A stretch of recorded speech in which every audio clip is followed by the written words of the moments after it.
In this video, you're going to hear from a young man named Chaz, whose addiction started to develop and got out of control while he was in college. Because it can be so difficult to tell the difference between college partying and being a fraternity boy and having an actual substance use disorder, I'm going to identify the official criteria for you as Chaz unfolds his story. You know, what is the difference between regular having fun and something more than that?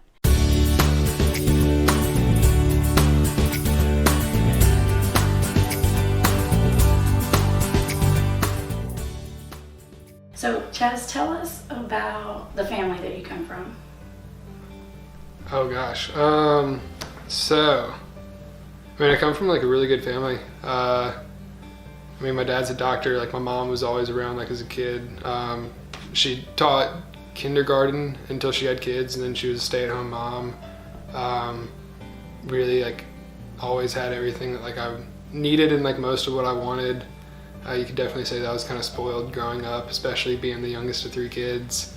I've got a brother who is 5 years older than me and a sister that's 3 years older. My brother has always been like very successful at like whatever he does. So he like did really well in like his SAT, like always did great in school, was on like student government and stuff, went to Clemson, was student body president at Clemson. It's like a rock star. Yeah, he like crushed everything. He's also like a giant, he's like 6'6" or 6'7", so he was always good at like basketball and just whatever he did, he was pretty good at. That sounds tough to compete with. Yeah, and then my sister, she's just like a freak athlete, until recently when she tore her ACL. But like in high school, she won a state championship in like every sport she ever played. My gosh. And so like I think starting like from like 7th grade to like she graduated, she won like at least like a state championship every year. So like my siblings definitely like set the bar really high to live up to. I don't know, I just like to have fun. Were you? Like I was always like pretty like always like joking around and stuff. Okay. Were you more like sort of like a mascot and like to make people laugh, or were you more like mischievous?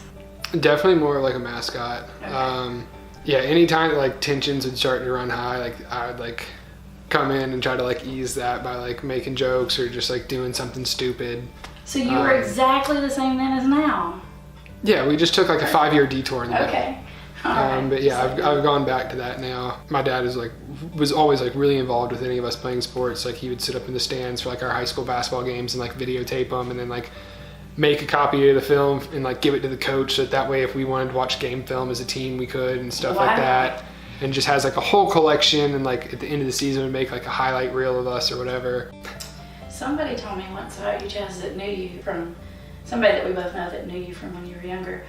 They said they were super surprised that you were here because you were the kid in school. Like he was the bad kid doing drugs and you were the kid in school that was like so against it. Like he said you were adamantly like not cool with it. Yeah, I mean, we did the podcast this past weekend and had my buddy from LSU who made like a short film on opiate addiction. And like Tyler asked him like, so like what was Chaz like back in high school? And he was telling us that like they all like drank and stuff, and like it wasn't until senior year that I started drinking, and even then like I'd have like half of a Four Loko or something and then be like the designated driver because like one of my other friends would drink like 2 or 3 of them and just be absolutely plastered, and like just like I would like make sure and like I'd be like the responsible and make sure that people got home and everything. And then they were like, and then after like he came back from college after that first year, we were just like, what happened? Completely against drinking, smoking, like everything. A lot of my friends from like middle school and stuff started drinking like early on in high school, and when they started doing that, like I got myself like a new group of friends. Like you said, I'm not gonna be friends with you. That's not cool. And like, I guess one of the things that, it's like my best friend from like high school, like he started drinking a lot, and like for a while, like, I mean, I would get on him because like he would come over to my house like some nights to like play ping pong and stuff like that and just mess around like we would always do. And like he'd come in like drunk and I'd be, dude, like, are you kidding me? Like you talk to my parents, like you drove here, like what are you doing, like you're so stupid, and like would get mad at him and everything. And like he was like really like the first person that like I actually like continued to like hang out with once they like started drinking and stuff like that. And that was just because we had been like inseparable since we were like in first grade. But yeah, up until like my senior year, like I was completely against all of that stuff. And then like started drinking my senior year, and then freshman year of at Clemson, like joined the fraternity, so started drinking like even more, and then got into like smoking weed, and then it just kind of went downhill from there. Looking back on like all of my usage, like I can definitely like see that like every time that like I like started like a new substance or like increased how much I was using, like it was like closely like related to like a death or like some sort of like event that happened. Okay. Things like that continued to happen throughout like the next few years. Like that was my go-to, was just to like escape and like drink or like try a new drug or whatever. Just to like distract yourself. And yeah, just to like, not have to... yeah, I went from like not doing anything to like, and this is the same with like everything I did basically. It's like, I went from like not doing like anything to then trying to be like the central person for it. Things didn't really get bad until like I went off to college and like joining the fraternity. Definitely it was like not the best thing because like then like I felt like I had an excuse to drink all the time, and like I'd be hanging out with like the fraternity all day and like drinking and stuff there, and then like come home at night and like I'd kind of be like expected to like keep going. You had like 2 sets of drinking friends. Yeah. Okay. 2.8 GPA or something like that. That definitely was not okay with my dad.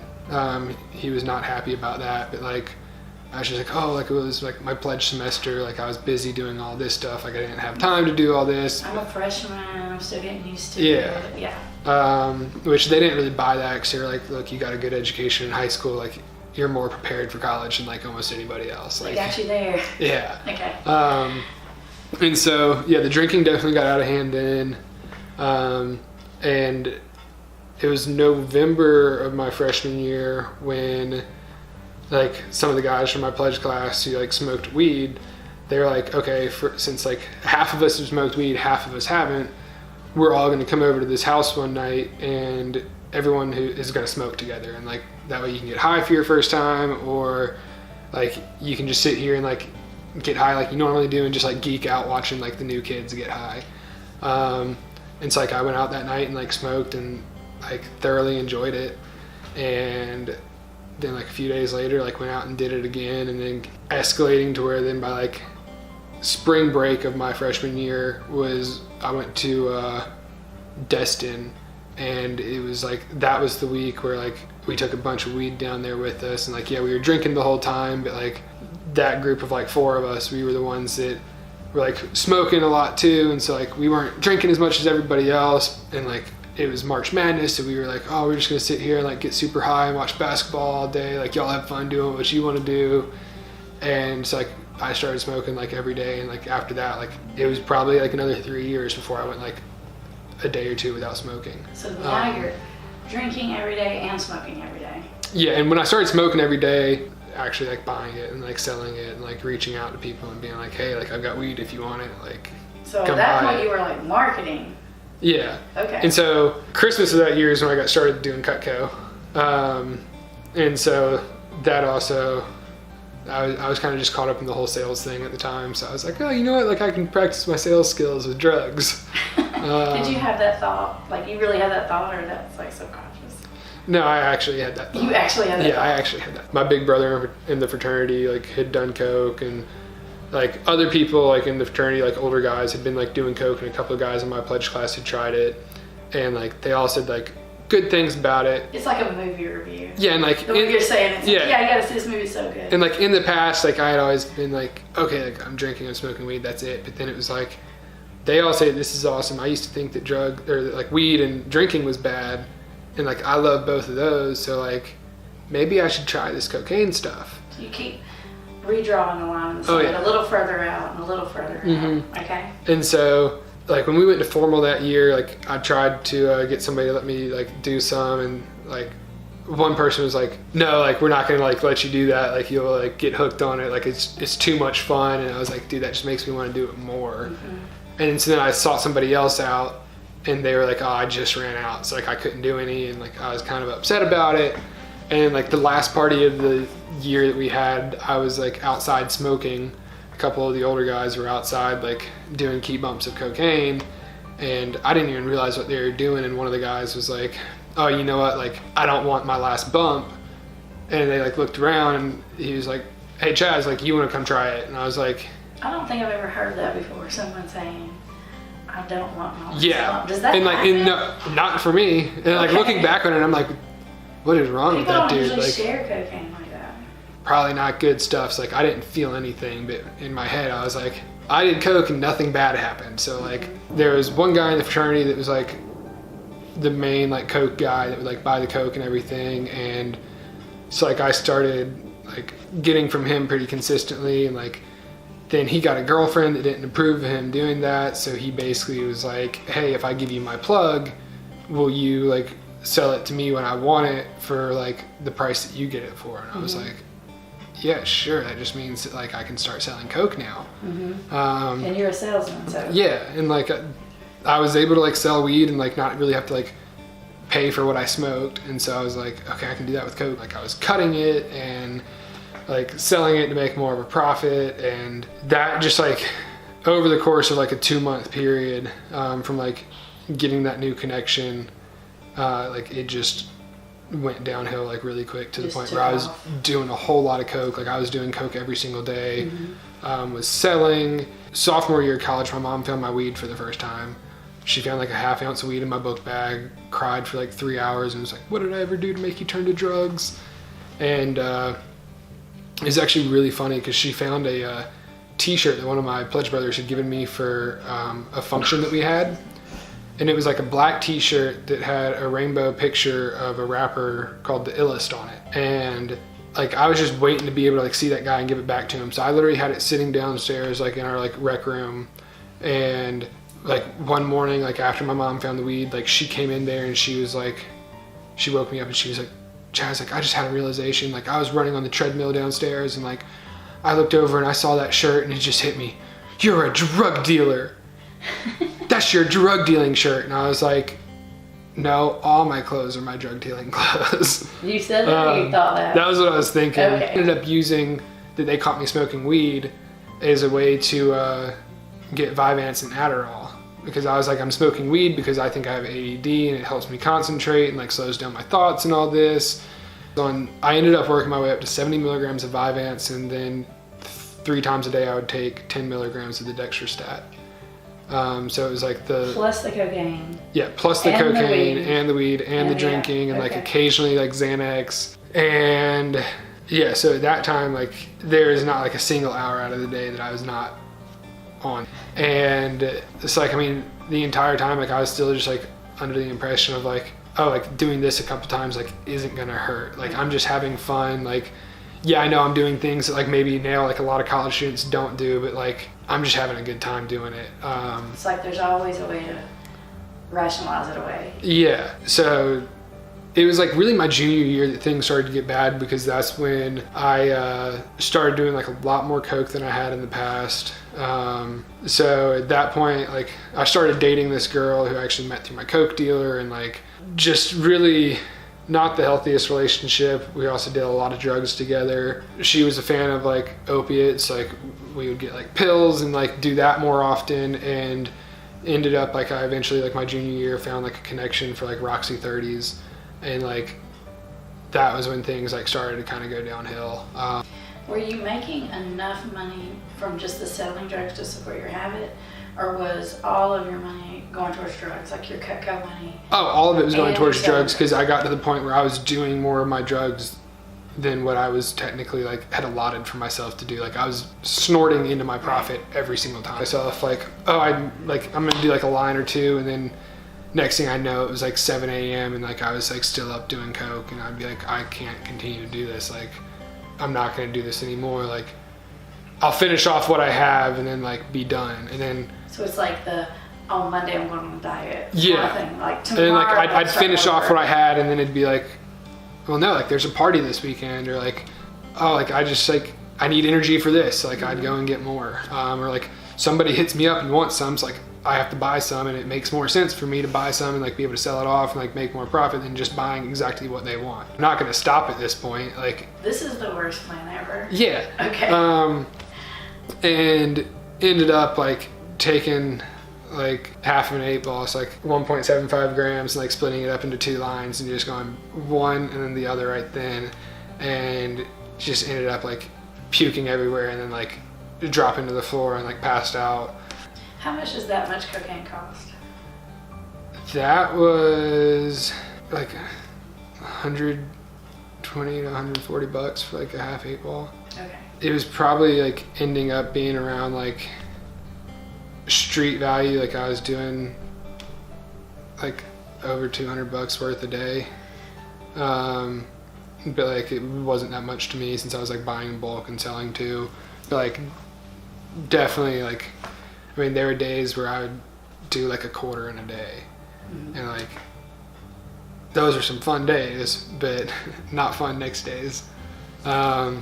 After my junior year, I ended up opening my Cutco office for the summer, and like decided that while I was doing that, like I was gonna like stop doing drugs, or hard drugs. I was still gonna smoke. And Why did you decide that?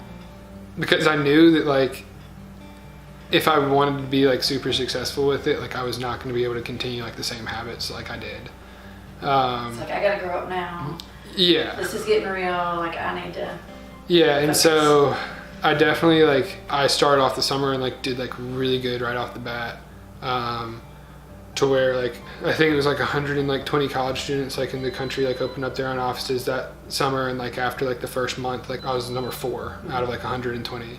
So you were killing it. Yeah, so like I was doing like extremely well, and like hadn't really done a lot to like prepare for it going into it. Occasionally, like when I got off work and like would go back to like super stressed and like overwhelmed, had been going like nonstop for a month. And so like I was like, you know, like I'm gonna reward myself and I'm gonna get some painkillers, and like that way like it'll help me like wind down at night or whatever. To like allow me to like completely relax. Because I deserve it. Yeah, I'd been busting my butt. I was like number 4 in the country. I was like, I've arrived. Okay. Like now I can like take my foot off the gas and like just coast it out through the rest of the summer. And so I ended up like, I was really planning on only doing like the painkillers like once or twice.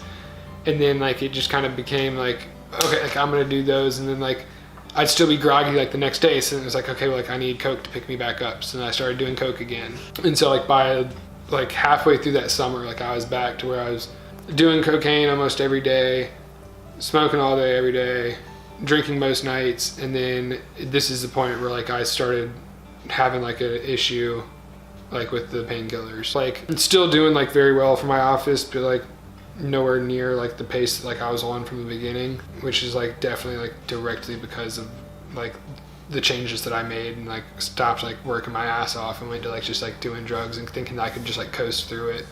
Did you realize that then, or do you just realize that now? Like, I realized that after that summer.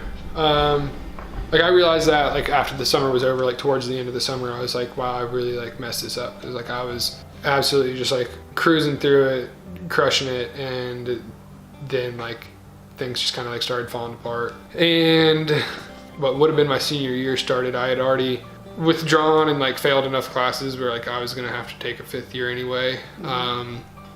At this point, but like so like my 4th year at Clemson is when like I just like was doing Roxy's like all day every day on top of like doing the Coke, and stopped doing Coke for a little bit and was just doing like the Roxy's and smoking and everything.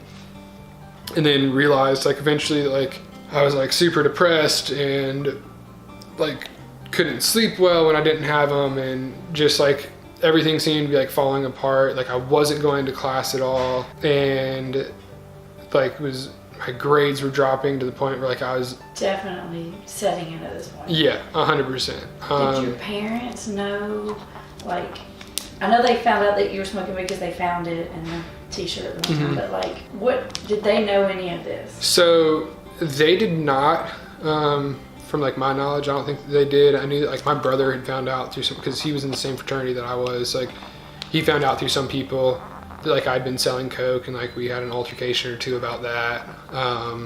my sister knew that like I was smoking weed. I think she found out through my brother that like I was doing coke, but I don't think that they really knew much at that point. And then everything just kind of like hit at once in like the end of October, beginning of November of my 4th year at Clemson, and I ended up dropping out for insomnia and depression, which was really because I had been on like the Roxys, and at that point had gotten on like Benzos pretty bad too. Decided that I was going to come off of the Roxys and just like introduce the coke back in, which then increased like the Benzos because I was doing so much coke at the time that like the next, like in order to go to sleep that night or like to not feel like shit the next day, I'd have to take some Xanax. And then I can tell the way you even talk about it right now that it was like exhausting. Yeah. Because you have like an exhausted look on your face, whereas in the beginning of the story when you first went to college, you had like the fun look on your it was face. fun for a while. It worked for like 3 years. I'd say it worked for like 2.5. Definitely in my junior year is where things started getting a little rocky, but it was the last year that like I was at Clemson that it absolutely just like it wasn't very quickly just could tell that like nothing. Okay. Like all of my money that like I'd made from that summer before running my office, which I'd made a good bit, was gone by the time that October came around. I maxed out my credit card that I had with my parents because everything that like I was making at the time, I was spending on drugs, and everything that like else that I had to pay for, I was just putting on the credit card. And like not making the payments to like have it come off. That actually was not, I'd gotten a credit card that summer for my office that was not with my parents. And so in the past I'd had a credit card with my parents that they would pay off. So like it was like, oh, I don't have to worry about that. But like this time, like I maxed out my credit card. Senior year, it is not working anymore. You've maxed out credit cards. I'm on my way to flunking out of school. Okay. And so like it gets to the point where like I decide like I can't do Roxy's anymore, that they were the reason. Like it's I was Roxy's. Yeah, I was fine like with the cocaine and everything, like was still making it through when I was just doing that, but like it was like the Roxy's that had taken me downhill. So I ended up stopping the Roxy's, getting back on the coke, which like I had still done like intermittently here and there, but like went back at it hard, was taking a bunch of Xanax, like super depressed, like couldn't sleep. At this point like was also like had gotten into like looks like at the time like I was already like pretty depressed. Spent a lot of time just like going back and forth between Columbia and Clemson to like meet up with my drug dealer, and just like you just couldn't keep it up anymore. Yeah. Like you just things went downhill really quickly. Like I went home one day to tell my parents like I was dropping out of Clemson, and like my dad was like getting on me and like for like all this kind of stuff, and like this was before like my girlfriend had called them, and so like they at this point like they suspected that something was up like 100% because like I was not myself, like I was avoiding them all the time. I'm depressed, like I can't sleep, like I had to drop out, and like my dad just like started like totaling up like all the money that he had spent on my education. It was like I've spent like this much for like this and this, and like now you're dropping out. And like I just like lost it and ended up like punching a hole in the wall and like walking out. And then like came home for like Thanksgiving, and they all like pulled me upstairs into like my parents' room one night with my brother and my sister, and they were like, we want to like drug test you. Like at this point my brother had finally told them that like he knew that I'd been like selling coke, and had told them that when he'd come up to my apartment earlier that year for a Clemson game that like he had seen all my bongs and like dab rigs and everything, was just like appalled at like what all that he saw in my apartment. They wanted to like drug test me. I was like, fine, like you can drug test me. And then like they were like, we're gonna do a hair test, and my brother like got a pair of scissors and was like trying to like cut my hair, and so like, I was like, wow, fuck you guys, and just like ran out. And got like super messed up that night. Like that weekend was the Clemson Carolina game. Like I don't even remember being in Clemson for the game, but like my friends afterwards were like, yeah, you were there, like you were really messed up, like all this stuff. And I was like, I don't even remember like being in Clemson for the game. And so like things were just like really, really bad. Every little like aspect of my life at this point was like falling apart. It seemed like now nothing's working. Yeah. Nothing. And your friends think you're a disaster. Oh yeah, at this point like family's angry with you. Dropped out of school. You can't even go on the work trip because you're not even functional enough. Yeah, and like at this point, like I mean, the guy that I lived with was like really at the point like my only friend, other than like people like I sold drugs to or like did drugs with, and like everybody else, like people from like the fraternity, like they had all like distanced themselves from me, and like I distanced myself from them. Like everybody knew that like I was out of control. And then finally on like I think it was December 6th, I was going down to Columbia and had a little bit to drink. It was on some Xanax. It was like kind of like falling asleep behind the wheel. Ended up deciding that like gonna do some coke as I was driving to like keep me awake. Be safe. Yeah, to like be safe. Like it just made sense. Naturally. That like that would wake me up enough to be able to drive and like get there and everything. And ended up like I was like 2 miles away from my exit in Columbia, and a car in front of me. Like I don't even like truly like remember it all, but I got into a wreck. They hit their brakes. I didn't stop in time. Ran into them. I saw a car coming like behind me pretty quickly, so like I swerved out of the way after I hit them, and that car hit the same car that I hit. And it's like we all pulled over. The guy that was like behind me, I don't know exactly what he was. I think he was like a SLED agent or something, but he was some sort of like government agent. Okay. Who had been like kind of following me. And since he was like involved in the wreck, we had to wait for like a state trooper to come. Mm-hmm. And had he been following you because you were driving funny, or following you because they had been like following you? I think it's because I was driving funny. Okay. Yeah, so since he was in the wreck, he couldn't really do anything. And like, I mean, I was like pretty messed up at the point. I don't know how I didn't get like a ticket for like DUI or anything like that, but like by the time that the state trooper got there, like I talked to him, I had like talked to other people, tried to sell him knives. Like that's the mindset that I was in. I was like, oh, you know what, like I might as well like try to make some money while I'm here.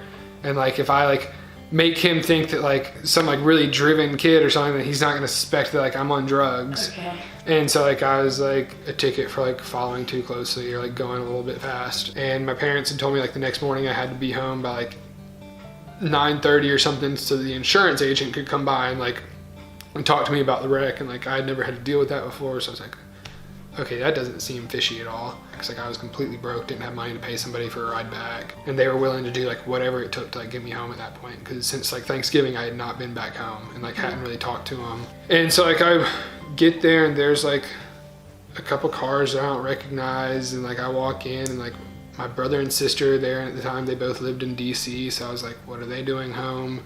My uncle was there and this random dude, and I walked into an intervention. So they tried to have a little intervention on you before, but they're trying to wing it.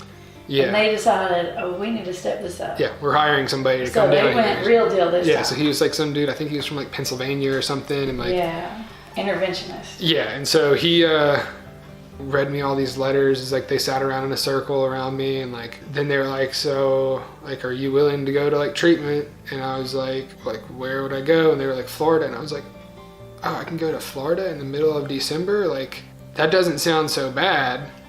And I was like, all right, cool. Like, when do I go? And like a couple days, like I can go get my stuff from Clemson, like hang out in Clemson for a couple days and then come back and go. And they're like, you have a flight in 2 hours. And so I ended up like being able to like shower, like pack up some of like the few things I had at my house, and then like got put in the car with this guy. Had to ride on 2 airplanes with him where he didn't leave my side the entire time to make sure like I didn't run off. And like I remember like in the airport, like he ended up saying something to me like, you've been like one of the like most compliant like people like I've ever done this with. And I was like, that's because I'm still so barred out right now. Really? Because I had taken like so many Xanax. Like I mean, we got to go like to the beach a few times, and then I was in a halfway house for 2 months after that, where like I would go fishing every day or like go to the beach every day and just like having a lot of fun. But we also, my halfway house is a block from downtown. And like we lived like right off of Atlantic Avenue in Delray Beach, which is like a pretty big bar scene. And so like me and the guys, like we would always go out and stuff and like hang out downtown and just like drink Red Bulls or something instead of like actually like drinking. And one night like I ended up like drinking, and got caught when I came home. I got breathalyzed and got told that I had to leave the house. My parents were willing to like help me out like financially anymore because like I had already screwed everything up so much. This is when you left, when you got kicked out of the halfway house, because mm-hmm. they wanted you to go to a certain other place and you didn't want to go, right? Yeah, so they wouldn't give you any money or something? Yeah, so they wanted me to go to a place that was like a town over that was still affiliated with that same halfway house. Okay. And I was like, well, that means I can't have like my job anymore, which like I had just gotten and like was in the point like I needed money. So I like reached out to a couple people. This one guy who I'd been in rehab with 2 months earlier was like, oh yeah, like I'm the manager of this new halfway house, so like you can come here. Okay, hold on, wait a minute. Time. Say that again. The guy that you were in rehab with 2 months ago says, I'm the manager of this new halfway house. Yeah, and I was like, wow, that sounds awesome. Like I really liked this kid, so like I was like, yeah, let's do it. Just want to make sure I got that clear. Okay. And he was like, yeah, the guy that like owns it, he'll give you like a couple weeks to pay like your first like thing of rent. And then like I got there and like he opened the door and like I could just tell that like he was messed up. And I was like, bro, like what are you on right now? And he's like, oh, I'm on Xanax. And I was like, I thought you said this was like a halfway house. And he's like, yeah, as long as we pay the guy on time, he doesn't care what we do as long as like we get him his money. And so it was him and 3 other guys. The 3 other guys were all on heroin. And like at first like I was a little like sketched out about it, but then I was like, oh, that means that I can drink and like smoke weed, so like I'm good. And at this point like I was like, I'm done with cocaine for good. Yeah, they weren't helping me out at the time, so like I spent plenty of time at the Walmart right down the street, like trying to get money or food from people. Like standing outside with a sign? Like, what do you mean? I was just like standing outside of the front door and like would just like ask people. Okay. Like I didn't have a sign or anything. Okay. That's not classy. Okay. I was at least trying to be somewhat classy about it. One night that one of the guys I actually worked with at Outback came over to hang out with one of the other guys, and like they were all doing heroin, and like 2 of the guys were like shooting up. The dude that was sniffing it ended up overdosing and like falling out right there. And so like me and this other guy had to like give him CPR and like wait for like the paramedics to come. And, like they came and like took him out, and like I was just like so freaked out because like I'd never seen that before. Like literally thought that this guy was like about to die. It was like traumatic. when he was on like the stretcher and everything, like his legs were going like he was on a bicycle, and but like his face, like he wasn't there. And like that was like after like they had Narcaned him, and he was just like so out of it. Like we were like, we don't know if he's gonna be okay. And he showed up back at the house an hour later, because he had left his car there and we had taken the heroin off of his person, so that way like he wouldn't get in trouble for it. Well, that was what I thought. The other dude just wanted to steal his heroin. And so like he ended up catching an Uber from the hospital. Like as soon as he got to the hospital, he called an Uber, came back to the house to get his car and try to get his drugs. Like the dude ended up telling him like, oh no, the cops took it all. So this guy that you think might be dead. Yeah, it shows back up. Shows back up at the house. Yeah, within an hour. Wow. And so like attractive girls, like y'all can come like stay in the house with us. Like, and they were both like heroin addicts in recovery. So when they got into that environment, they started using again because like the other guys were using. And that lasted like 3 days before like they were like passing out against like walls, standing up and stuff like that, where we ended up like kicking them out. And that night, like they decided like they were going to go to rehab like the next morning.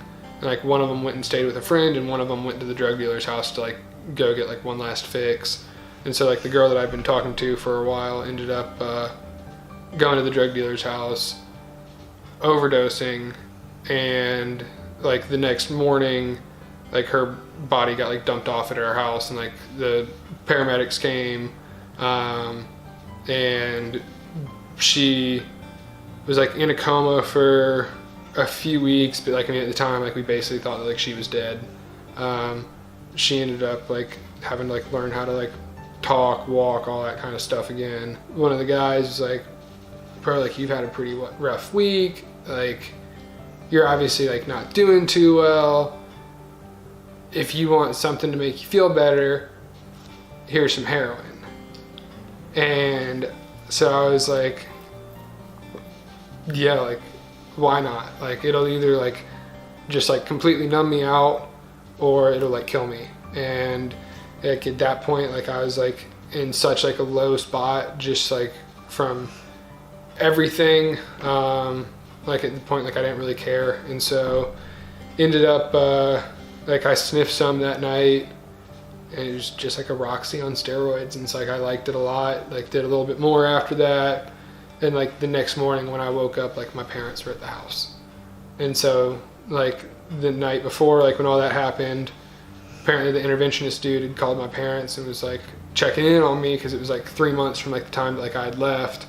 And he basically said, like, asked like where I was, and they're like, oh, he got kicked out of that house, he's in like this new house, we don't know anything about it, it doesn't seem like he's doing well. And he just like told them, like, if you want to see your son alive, like you need to go get him. And so like literally within 12 hours of me doing heroin for the first time, my parents showed up down in Florida. Just like back and forth for a few days, finally like ended up going home. I was being stupid and was like, they'll have no idea, like they don't check like their bank account like that closely or anything like that. And then like one day, like my dad calls me in and he's like showing me like printout pictures of these fake checks that I wrote. And I was like, God, like that was stupid. And like they thought at the time like I was still doing coke. And so like they knew that something was up. Ended up one day, like my mom went through my book bag and like found that I had like a little Band-Aid box in there with like a needle, because after like about like a month, I switched to like shooting up because like I was spending too much money just like sniffing it. So like she found like a needle, like cotton swabs, and like little like empty baggies and stuff. And like she asked me one night at dinner, she was like, so I found your Band-Aid box, like I found a needle, like what have you been doing? I was like, oh, I've been doing heroin. And like for somebody who like cried for 3 hours straight when they found that I had weed, she didn't even blink when I said that I had heroin. And so I just want to say they were here at that point. Yeah. So your gig was up. Yeah. Like once the parents get here, they're I was screwed. Yeah. I was like, she knew, everybody knew the whole time. She just found evidence. Y'all didn't know what I was doing. We knew you were messed up. Yeah, you knew I was messed up. Big time. But nobody knew that I was doing heroin. Okay, but it was pretty clear that you were not good at all. I thought I was doing great. The hours and hours of baths. Yeah. And, like it was, everyone knew. I think they probably did know you were doing heroin because Campbell's so familiar with that substance. She was probably saying, "Oh, he's doing it." Really? Probably. See, I've never actually like sat down and talked to my parents and be like, when did y'all realize like that that's what I was doing? Because like when they found the checks, which was only like a week before, I was fine. You were like dug in. Yeah, and then there was the day that like, so it was like the day after that, that like I ended up like coming in and like telling everybody like I had like cured my cocaine problem by doing heroin, and like fully believed that like that was a good thing. Cause like I was like, yeah, I was recreationally just doing heroin occasionally because I'm bored. And I remember arguing with you saying, no one does heroin because they're bored, and then we would like argue about it. Yeah, because like at the time, like I mean, I was like still like other than working, like I was stuck in my house all the time, and like for like the years prior to that, like I never like just like sat like by myself and like did nothing. Like I was always like at least messed up or like doing something with people. So like I was just completely out of my element, and like yes, I was convinced like I was just doing heroin because I was bored and like because of the situation that my parents put me in, and like blamed them for like me getting started on it because like they had sent me down to Florida and like allowed me to be in that situation. And then they're like, you really, you didn't just say you're blaming them to throw them off. You definitely blamed them. Oh, 100%. You meant it. Oh, wholeheartedly. Yeah, it was all their fault that like I was on heroin, that like they had put me down in Florida, made me stay longer, wouldn't help me out when I moved into that halfway house, like, and that, like if it wasn't for all that, then like I would have been fine. I was convinced I only ever had a problem with cocaine at that point. And Yes, and then like my boss ended up like finding out that, like I was doing heroin because like his brother was a heroin addict, so like he could tell because he'd been dealing with that for like a few years. Like my parents found out, and so like then like David and Lucas got involved with like Greenville Transitions and like trying to like come over and do like little mini interventions for me, which like I absolutely hated. And then like my boss came over one day and like told me straight up, he was like, look, I know what you've been doing. Like, while like I've seen some of the signs, but like I was kind of tipped off earlier because like you don't go down and like live in a situation like where you were living in Florida and like get along with those people without doing what they're doing. And so he was like, when you first came back and like told me that, like I was worried that like you've been doing this, and then like I've just slowly seen like those behaviors come out. And so he was like, you're not allowed back in the office until you like get help. And ended up like that was right around the same time that my parents were like, we're evicting you from the house unless you go get help. And so like I was kind of like at a point where like I had no choice to like do anything other than like get help. And so like I ended up like convincing my boss to like let me go into work one night for like our team meeting where like they were watching like the movie The Wolf of Wall Street, and like after like the movie was over, like I got up and like basically like said my goodbye and was like, I don't know like how many of you guys know this or whatnot, but like I've struggled with like drugs in the past. Like I like was gone for a few months because like I went to rehab, and like while you see like all this fun that they're having in the movie, like I never paid attention to like the ending where like it gets bad and like everything falls apart, and like I've relapsed and like everything's like falling apart again. It's like I'm gonna go away and like get help again. Were you really that insightful, or was that like a halftime speech? It was like something good to say in front of your boss or something? So because that's like all of a sudden some insight, I think. Yeah, that was something that like I had like planned to go in there and like basically like say goodbye, just because like I wanted to make sure that like I had a place to come back to, and like because of like the role that I played in the office, like I knew that like it would get out anyway, so like I would rather it come from me and like be able to like shine like a positive light on it. But like I didn't like know what I was gonna say until like I actually like was sitting there, and then like we like watched that movie, and I was like kind of like clicked that like whenever like I'd seen that movie and stuff in the past, like I only focused on like the fun part where like he was like doing all the drugs, like everything was going fine, but like never like still can like barely tell you like the ending of The Wolf of Wall Street where like he like gets arrested and like all this stuff and like everything like just implodes. So you really did kind of come to that conclusion while you watched it. And so then I went to Four Circles, where I was told that I was like going to summer camp for 21 to 28 days. Had it in my head being an addict, like okay, 21 days it is. And like you still haven't learned. Yeah, and how this treatment system works. Yeah, you still don't know this yet. And so like I was like, 21 days, I'm out of here. Like I can do this, and like I got there and like went through withdrawals. Like was like out of my element, being out in the woods, hiking and camping, and like doing all this crap that like I absolutely hated. And like from like the very first week, like I called my boss because like he like agreed to like still like keep me on like pay while like I was there and everything.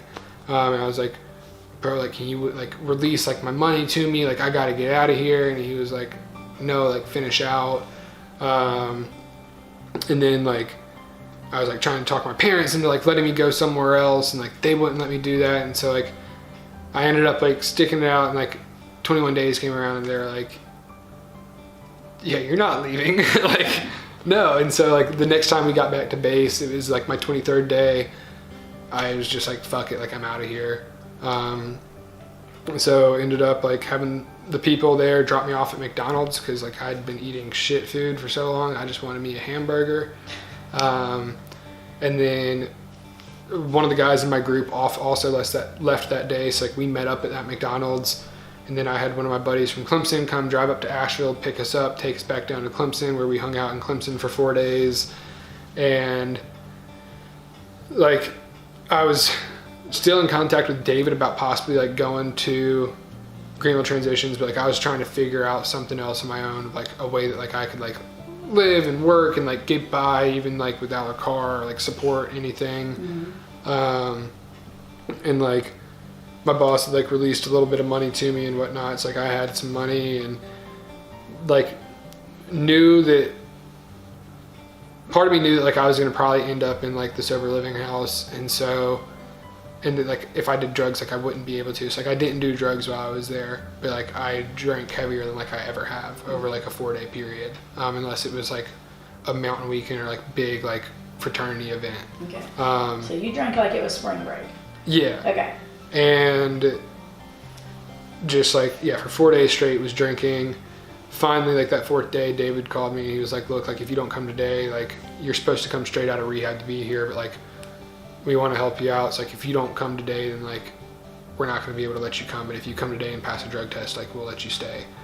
And so like I ended up deciding to go. I still don't remember if David picked me up from Clemson or if my mom did, but I know that David ended up driving me to the house, so he could have picked me up from Clemson.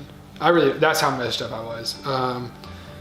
But like I do remember like on the way there I was like, fuck this, like I'm just gonna stay here until like I can get more money released to me, and then like I'm out of here, like I'm gonna hate this place, blah blah blah. And like just told him like what a waste of my time it was gonna be, and I was just doing that to like get me through like a week or two. And ended up like getting to the house, and like attitude towards it kind of shifted because like I kind of like admitted defeat for a little bit. You did good for a while. Yeah, and so was there for about like 5.5 months. So like throughout like all of this research chemical benzo type thing that like I'd done in the past, and like something just like clicked in my head to like go online and like order some, and like the next morning like I realized like I should not have done that, and like sent the dude like a series of emails like trying to cancel it, and he's like, oh, like the order's already in, like I've like sent it out or whatever. I was like, oh, it's not gonna hurt, like it doesn't show up on drug tests, like I'll be good. And for like the first like couple days, like I would do like just a tiny bit here, a tiny bit there, like, and then it just got to the point where like I was putting it in my vapes, like I could like smoke it all day. Like it lasted probably like a week and a half or so, and like within a few days like everybody in the house knew that something was up. Like it just became like too obvious, like you picked up on it. Yeah, so like they ended up confronting me about it in the house one day. Like because I was on that stuff, like I also forgot that I was supposed to get my Vivitrol shot that same day, so like I missed my Vivitrol shot. Ended up like having to talk to the guys, and like I denied it, and finally like I was just like, yeah, you know what, I've been doing this stuff called Etizolam. And they gave me a couple options and like tried to like work with me for me to like either like stay in the house or like come back to the house and just like start the program over again, or like go to rehab and come back. And like I was just, but like they weren't gonna let me work at Cutco again. And because everybody saw that as the problem. Yeah, and so like I was like 7 to 10 days or so that I like stayed over there, between there and like another hotel, and like was Ubering to go do Cutco appointments so that way I would have money. Like I had started, like so I'd started drinking again, finished off like the rest of that liquid benzo stuff that I had, and then had tried heroin a couple times again, but the Vivitrol was still in my system. So like the first time I tried the heroin, like I bitched out my dealer and I was like, what did you give me? Like I'm not getting high, like what is wrong with you? Started doing it again, was like sniffing it just because like I didn't want to go straight back into shooting it, and then like started shooting it again and was just doing it like a couple times a week, and then like super quickly like it turned into like just an everyday thing, like way faster than it did the first time. And then yeah, there was like one day that like I started getting like super depressed again. Like I was trying to get a job, like didn't have my car, like was running out of money again. Like just, it seemed like everything was like repeating itself. And so like I was like back in that same spot that I had been before, where I was just like super down, like felt like nothing was gonna go my way. And so like I just like was reaching out to my parents, like trying to get my parents to in some way help me out.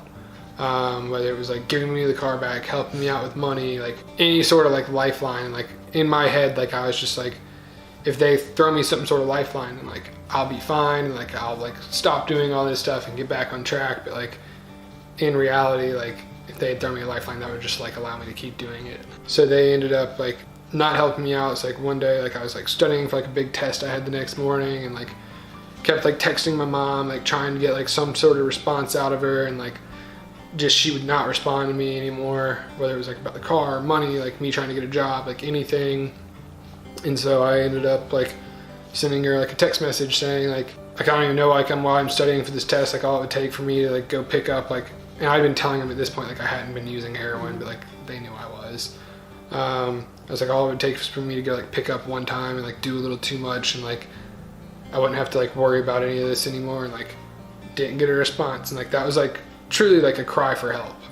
Like it wasn't well, I call that like an ace card of emotional blackmail. Oh yeah. It's like, let me play the trump card, like if you don't help me, I'm going to use. Yeah. Yeah, that's and like to the extent even more, like I'm not just going to use, but like I'm going to use. I could use and like die. Right. And like I had already like been planning that night to like go pick up, because like I was running out of my other stuff, and so like to meet my dealer at a Waffle House, and like met him, got some stuff, like went inside like I always do, ordered my same meal that I always do, went into the bathroom while I was waiting for like the meal to get ready, and like worked up a shot, and like purposely like did not do like what I thought was like a lot, because like I was planning on going home and being in like at least a good enough mindset to like be able to finish studying a little bit, because I still had like 2 chapters left that I needed to go over for my exam the next day. Like shot up, cleaned up, came back out, like my food was like ready for me, sat down, like took 3 bites, and then next thing I know, like I'm waking up on the floor, and just like coming to was just like the like weirdest experience ever. Cause like I thought that, like I was like, at first it was like I was like floating, and then like I thought I was in my bed, and then like I heard somebody like saying my name, and then like I realized like I was puking and like couldn't stop puking or like open my eyes or anything.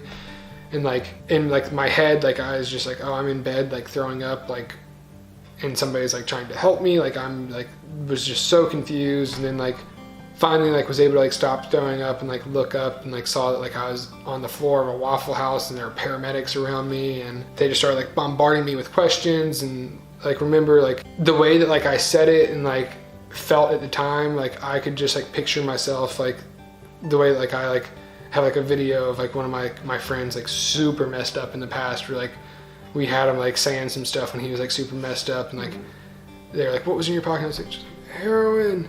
And like they like kept like questioning me, and like I was like trying to get them to like give me my heroin back, because I was like, I paid money for that. And like they like loaded me up into like the ambulance, and like just like while I was in the ambulance, like I texted my mom and told her like I had overdosed and was on the way to the hospital, and like no response. And like I called her when I got to the hospital, and like she like picked up and like didn't believe me, and then like finally like did, and like they ended up coming, and like the first thing that she said when she walked in the room was like, fuck you.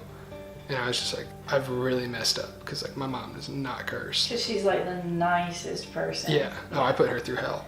Thought that it was like a suicide attempt, like based on that text message. And like I was just like, no, it wasn't. Like if I wanted to do that, then like I would have done it like at home in my apartment, where me and my roommate don't talk. He's rarely ever there. Like no one would have found me. I wouldn't have done it in a Waffle House.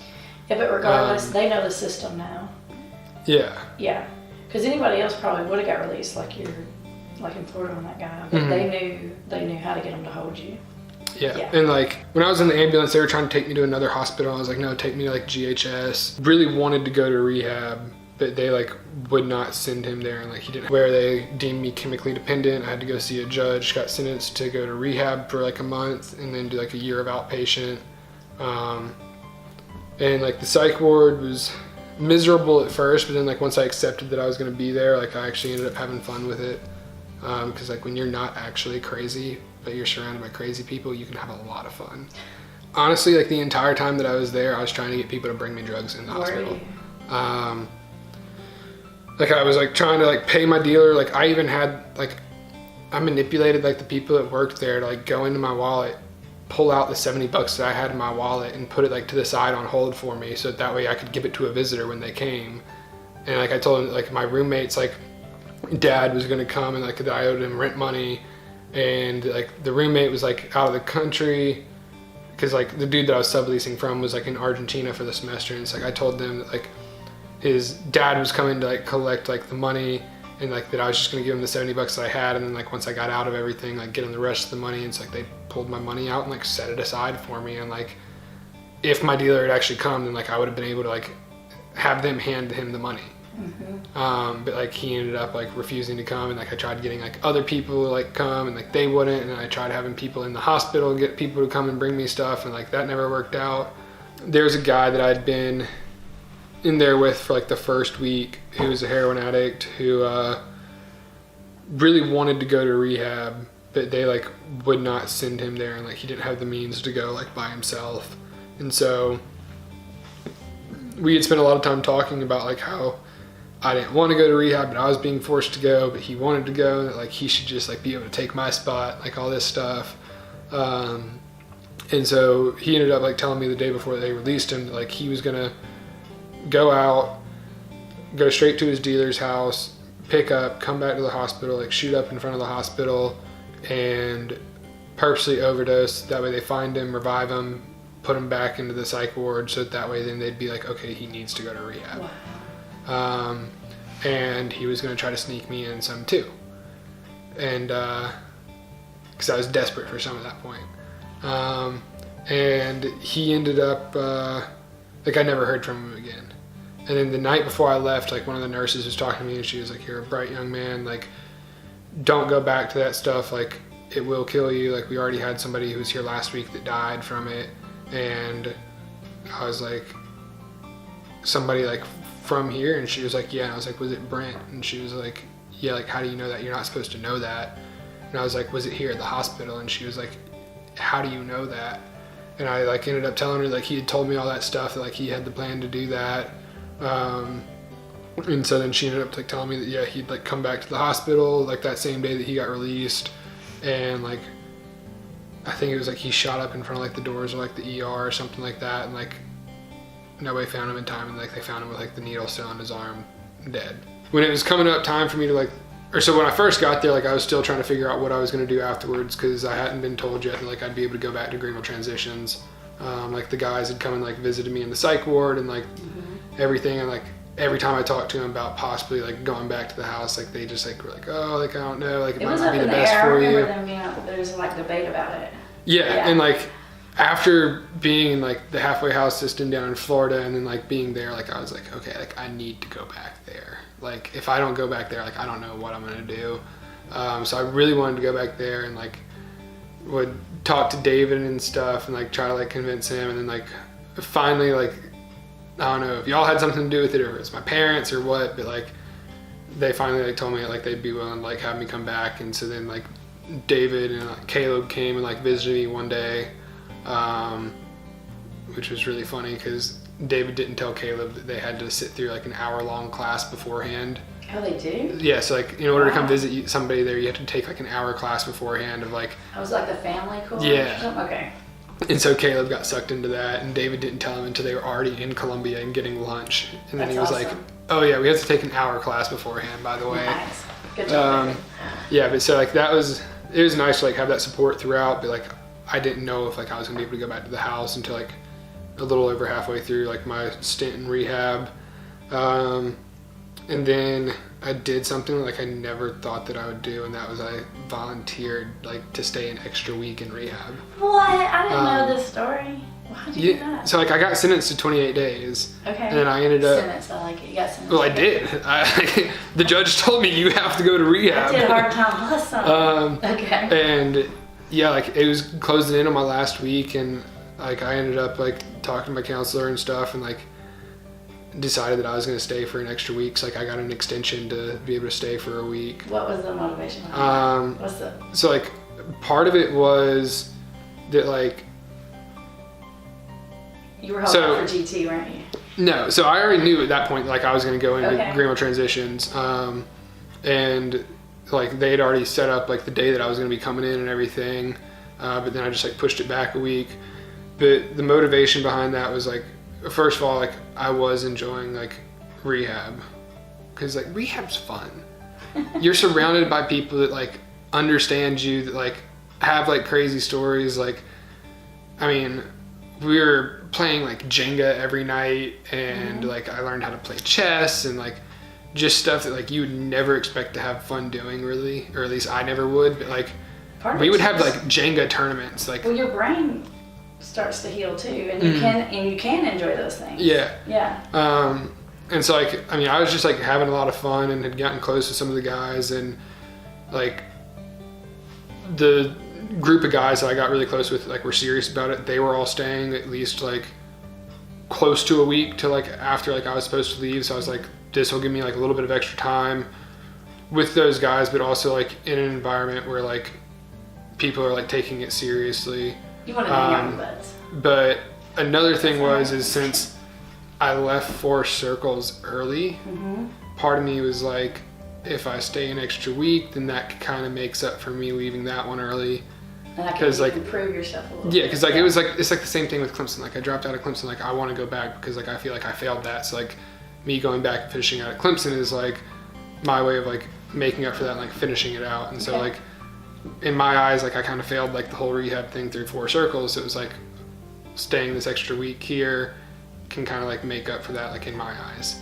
And then also like while I really wanted to go back to the house, like part of me like wasn't looking forward to like getting back into like where it was like going to be super structured, where like I couldn't do anything for the first 45 days except for like ride around with everybody. And so and like I was also like a little nervous to like go back into the house after like the last time I was there. Like I got like basically like I chose to leave, I didn't get kicked out. So you probably didn't know what the atmosphere, like the water temperature. Yeah, so like I was like really nervous about like how I was gonna be like accepted back into the house, and like what the guys were gonna think and how they were gonna like treat me like coming back after all that stuff, which was kind of stupid because like they all came and visited me in the psych wards. Like I knew that like we were all fine, right?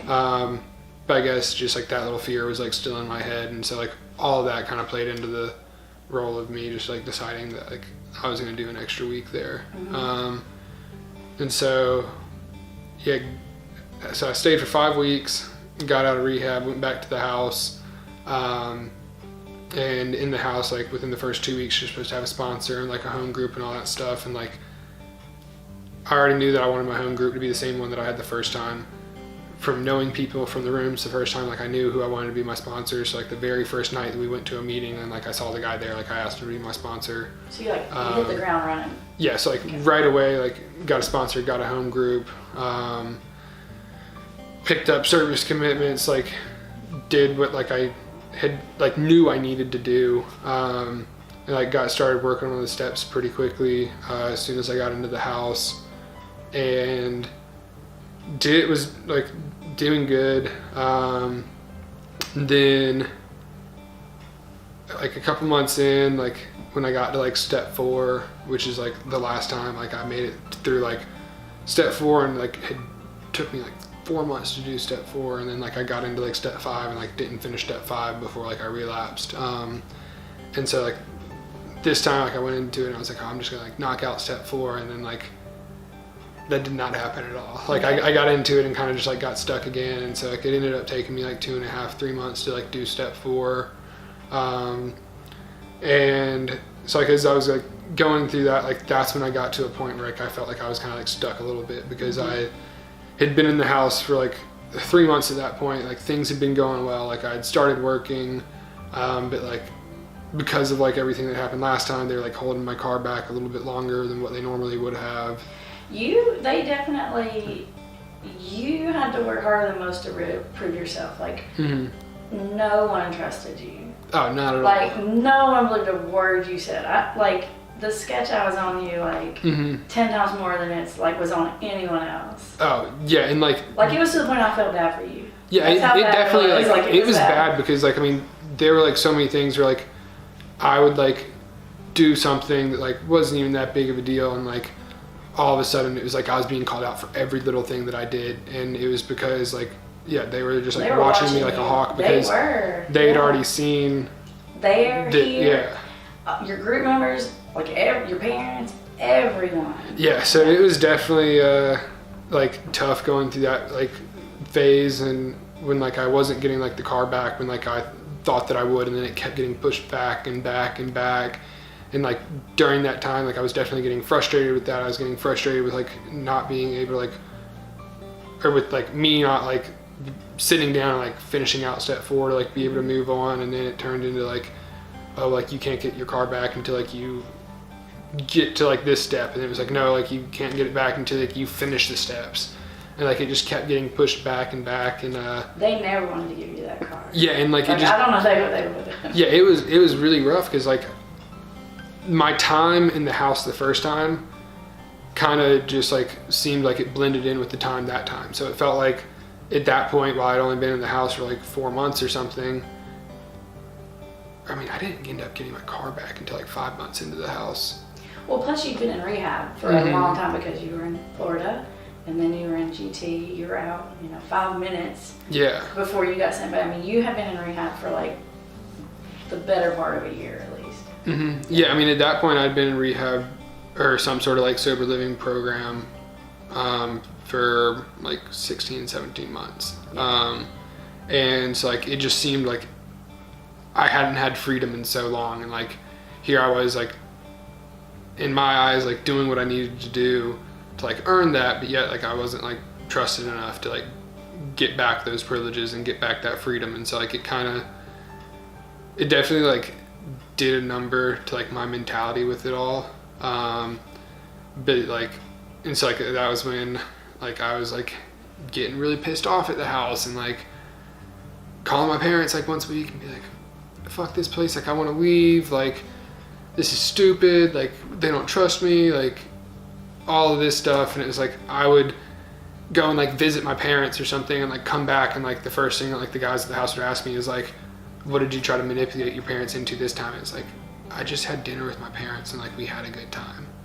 But like they were just like so used to like the stuff that I was doing the first time around that it just like I was getting bombarded all the time. Well, plus too, like the more frustrated you got, the more your attitude changed, the more it put the radar up, and so it really just kind of got like to a stalemate almost. Yeah, and then like they finally told me like, okay, look, if you like finish the steps, we will give you your car back and like you can like kind of move on. And so then which that was a lot thanks to you, so thank you for that.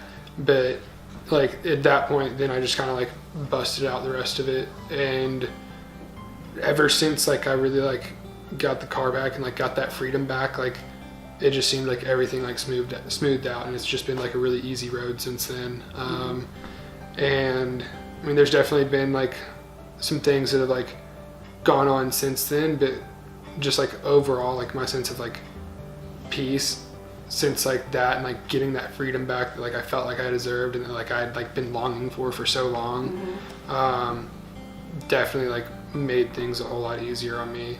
And so like I ended up getting the car back at like the very end of September, and at that point like was able to go out and like do stuff with friends and like actually like get like a social life back, which was something like I had missed out on.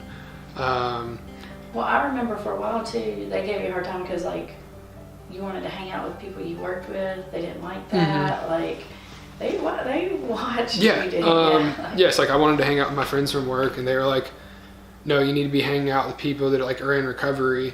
And like it took a while of me like telling them like, look, like everybody at work knows my story, like they know what I've been through, like they are supportive of me, like they'll talk about like going out to eat or something after work, and like I'll say something like that I want to go, and like somebody will be like, yeah, but he's not drinking, and like in front of everybody, just so like everybody knows like right off the bat that like if I try to drink, like kill me. And so like it definitely helped having like that group of people from work that like I was close with that also like kind of understood, because in the past like I had not, like when I had like been trying to get clean in the past, like I was still working at Cutco where like everybody knew me from my past, like where I was like doing drugs and like you had a reputation. Yeah, and so it was completely different like going into like the new environment of work. Like they knew you from the get-go as recovery dude. Yeah. Like they knew it, yeah. And so like that made like a big difference in things, and then like I was just able to actually like for the first time like make like real friendships. And so like I started being able to go to like Clemson football games, which like I loved, and would go to those with either like my sponsor or like Joey or like one of the guys that ran the house, and like that was something like I'd love to be able to do, and like could go and do that and like not be triggered at all. And like in November, I was planning on going to my like first Clemson game without like anybody in recovery with me. And so that was on a Saturday, and that Wednesday I found out that like one of my good buddies from Cutco had died in a car wreck. And like he was somebody that like I'd worked pretty closely with for like 2 years. And like I said, like death had always been like a big thing for me, like a big trigger, indicator of relapse and everything. It's like right away, like I told the guys in the house, like, look, this happened. Like if y'all see anything, like let me know, because like I don't want this to like turn into like what happened last time. And so like they were like really pleased that, like I at least like reached out to them like right away and was like, look, like I'm aware that this is like what's taken me out in the past. Like I'm aware that like I'm feeling some type of way right now. Like, so if y'all see like any changes in me, like let me know. Wow. And so like I was planning on going to the football game that weekend, and like that Friday, like I was just feeling like, I don't know, like I just felt so weird, and I was at work and like was having like a panic attack, and like was kind of like debating whether or not like I should go to the game or not. And like it just was like eating me alive on the inside, and like my like boss could tell that something was wrong, so she came up and like started asking me about it, and like I just like broke down, and she was like, okay, like go sit in the back for a little bit, like we don't need you. Yeah, she's like, we don't need you out on the floor like when you're like this. And like I ended up calling my buddy that I was going to the game with, and I was just like, dude, like I told you that like my buddy had died, like I don't know like what's going on, but like it is like eating me alive right now, and like I just do not feel like I can go to this football game this weekend and stay sober. And like I was expecting him to be like, oh dude, like you can do it, like come on. But he was just like, dude, like I completely understand that. Like no big deal, like we don't have to go. And I was like, no, like you can still go, like I'm still giving you the tickets, I'm not letting this like keep you from going. But like as soon as I told him that like I wasn't going to the game, like it just felt like a huge weight was lifted off my shoulders, and like I was fine.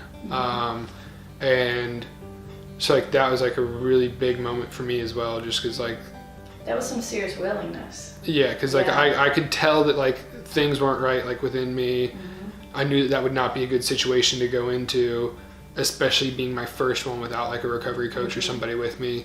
The timing just wasn't good. Yeah, and so I ended up sitting that one out. But like that night we were like closing up the store, and like I get a call from my buddy, and he was like, hey, like I'm out front, like whenever you get off, like come out here. And like the dude came by and like checked on me, because like he could hear over the phone that like my voice was shaking, like I wasn't doing well. And like I just like was like shocked, because like never in the past like did I actually have like friends that actually like cared enough to ever like do something like that. And so like he was like going to like a concert that night or something, like stopped by the mall beforehand to like just make sure that like I was okay.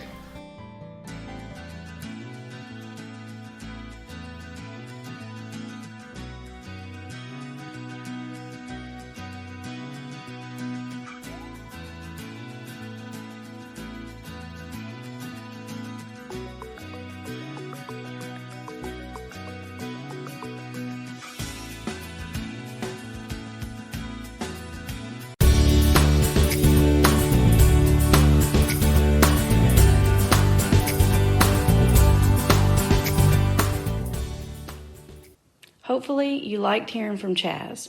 Let him know by giving him a thumbs up, and leave him some words of encouragement in the comments below. If you like this video, you're definitely going to like this one.